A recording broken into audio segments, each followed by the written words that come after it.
This year's valedictorian has an academic GPA of 4.48. This student has been a leader on campus as part of student government, National Honor Society, and Mu Alpha Theta, just to name a few. His teachers have encapsulated that he is the type of student who is always exploring and searching for answers, and it's a true joy to watch him work.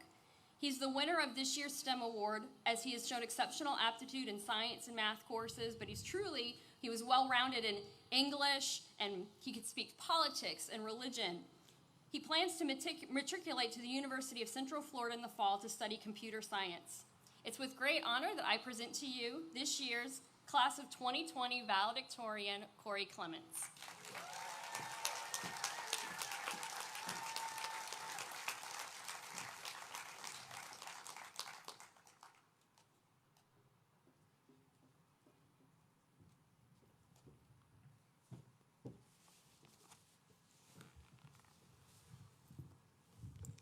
Thank you, Mrs. Lawrence, and of course, thank you, Brad, for amazing speech. Good morning, everyone, and congratulations, Class of 2020. It is such an honor to be standing here in front of you today, and it has been such a pleasure to spend my last 13 years, from kindergarten to senior year, here at Orangewood with all of you. Of course, none of us could have made it here on our own, so I'd like to take a moment to thank the people who have been there to help us along the way. First, to all my amazing teachers who have always been there as positive role models. Second, to the incredible Orangewood staff for working tirelessly to make my learning environment safe and personal. Third, to my parents for loving me every step of the way. Fourth, to my friends who have always been by my side and accepted me no matter what. And finally, of course, none of this would have been possible without the grace of God. Because, like Jesus said in Matthew 19:26, with men, this is impossible, but with God, all things are possible. So thank you, Orangewood, for creating an environment where I could grow spiritually in ways I still don't understand. It's pretty crazy what we've all been through these past couple months, and I wish we could have had the time to witness another symphony of car alarms during a fire drill, or watch one more gum chewer get detected from across 2 hallways. Who knows what other moments we might have experienced. With all the time off due to COVID-19, I've had a lot of time to think about this speech, time that I've used primarily to stress and procrastinate. But in my time of preparation, I looked at other valedictorian speeches, trying to figure out what I should say. Almost all of them were great motivational speeches that made me excited for the future, which, for many of us, is college. This magical place of opportunity and experience where we get to truly discover who we are. Most of these speeches set up the next phase of life as quite possibly the best it gets. A time where we can do great things that we remember for the rest of our lives. A time that will change the course of our future. So I began writing a speech that followed the same general formula, saying that college is a perfect magical time with perfect magical moments. And that got me thinking about what college will actually be like day to day. I feel like an average weekday might entail waking up at a reasonable hour, going to classes a bit bleary-eyed, heading back to my dorm for a snack break, maybe hitting up the library for some studying, eventually heading back home to unwind with some games or videos on my computer. Similarly, an average weekend might be waking up a bit too late, rolling out of bed to watch some TV, maybe venturing out of the house to get together with some friends, or heading home to visit with my parents. Where are my magical life-changing experiences? At this point, I took a step back, because that doesn't sound like what the speakers in these great valedictorian speeches online told me it would be like.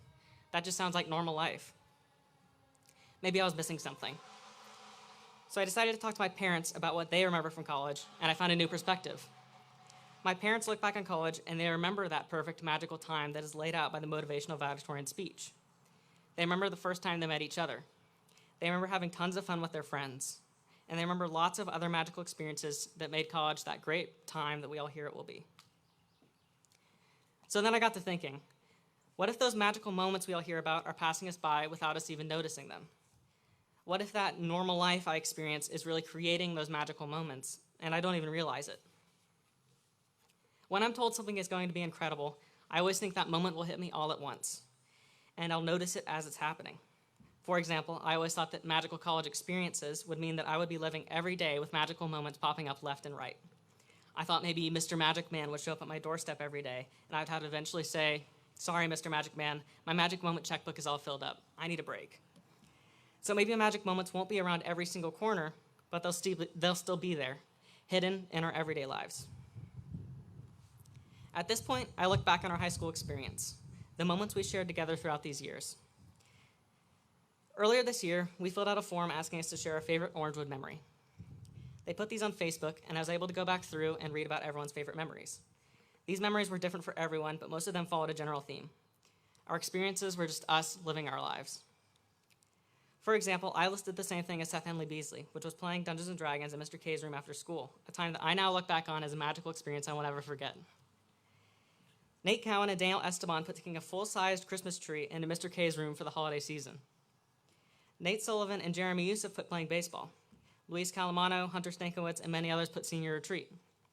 Sean Chutenan and Kevin Van put playing on the OCS basketball team. Others mentioned choir, band, being with friends, prom, and many other examples of us just going out and living our lives.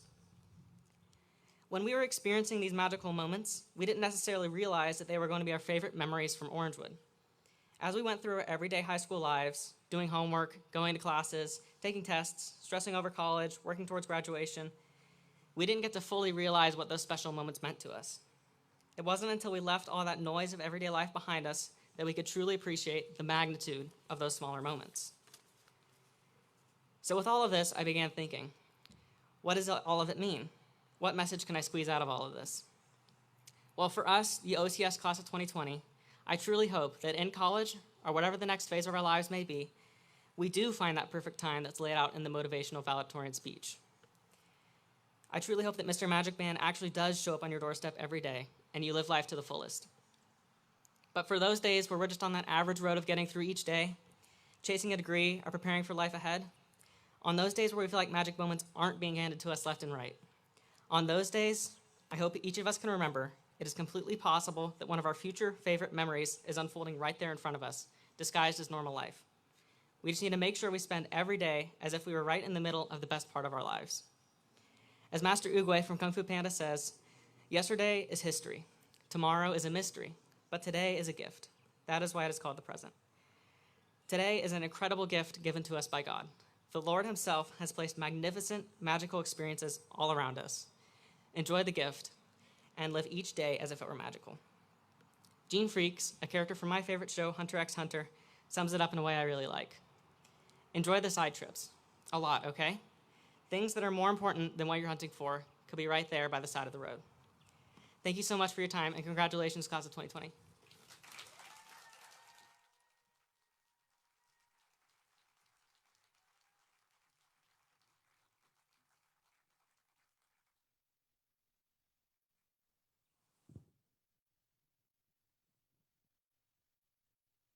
Measures these days. Thank you so much, Brad and Corey. It is so wonderful to know, to be here every day, kind of walking the halls with the kids, and you get to know their character. But then when you give them the opportunity to speak and share their heart, it's really great to know that when they are up here, they choose to glorify God, and I just love that. They've used their platform today to point to and glorify Jesus, and we're so proud of the amazing example they're setting every day by living for Christ.